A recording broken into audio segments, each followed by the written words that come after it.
Cologne is a continuity of contrasts, a city with a dozen sturdy Romanesque churches scattered in a general arc around this soaring Gothic masterpiece, the great and ancient cathedral, incongruously featuring this pixelated abstract window by Gerhard Richter, whose own works range from pure abstraction to photorealism. So join us for a quick weekend break, a little more than a day, to take in as much of this amazing place as we can.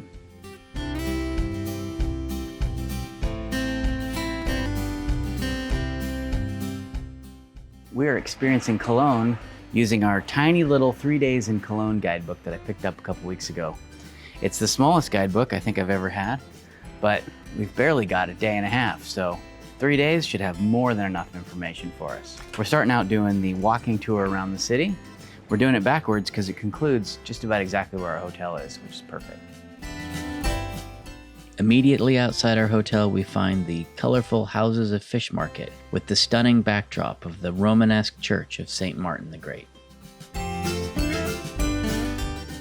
Within a few steps, we find ourselves in Altar Market, where hints of medieval glory persist, as well as some editorials about what locals think of City Hall, like this statue that is mooning it.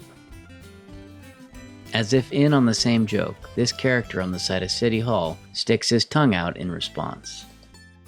The dominant decor in City Hall are these carvings of prominent figures from local history.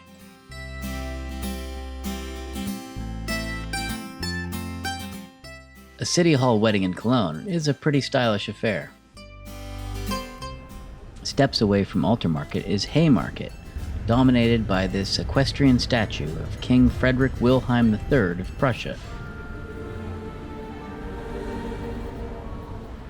Nearby, in the ruins of St. Albans Church, is this sculpture called Grieving Parents from 1931, capturing the pain of parents who lost a child fighting in World War I.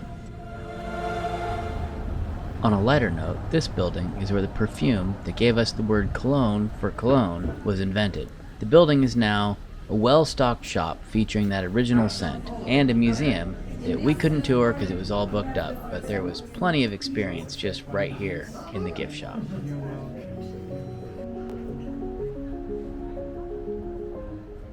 This fountain tells the story of how a curious tailor's wife, eager to figure out how all the work was getting done at night, spread peas on the steps to try and catch the elves in the act of doing the work. They slipped, they fell, they were angry, and they never came back, and the people of Cologne have had to do all their own work ever since. Finally, the main event in any city tour in Cologne, the amazing cathedral.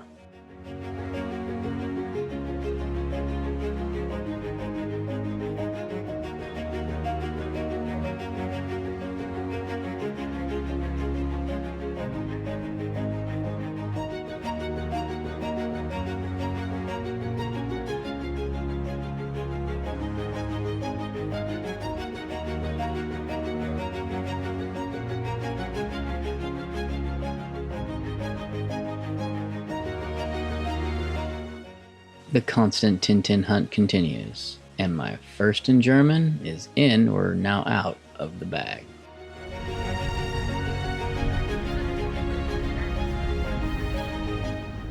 Having worked up a heck of a thirst with that tour, it's time to stop and have a beer.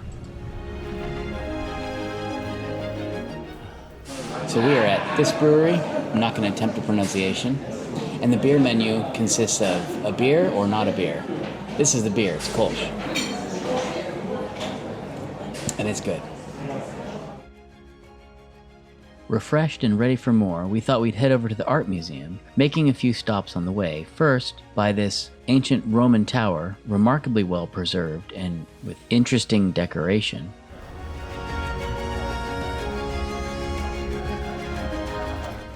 And then later, a couple of Romanesque churches, one of which was open and we were able to get inside.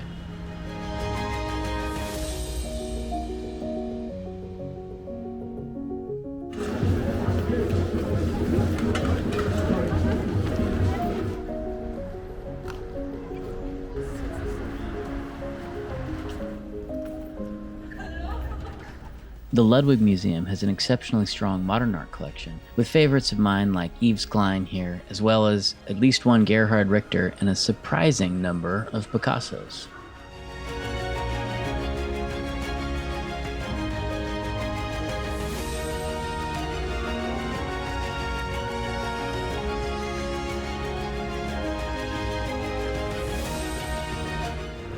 Then it was back to a little restaurant on the Altermarkt for dinner.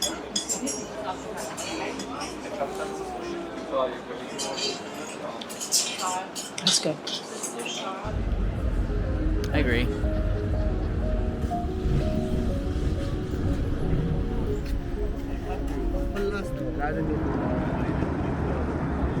A reminder of one of the worst chapters in human history, these stumbling stones mark the places where people lived who were killed in the Holocaust. Even on an otherwise lighthearted vacation, it's important not to forget these things.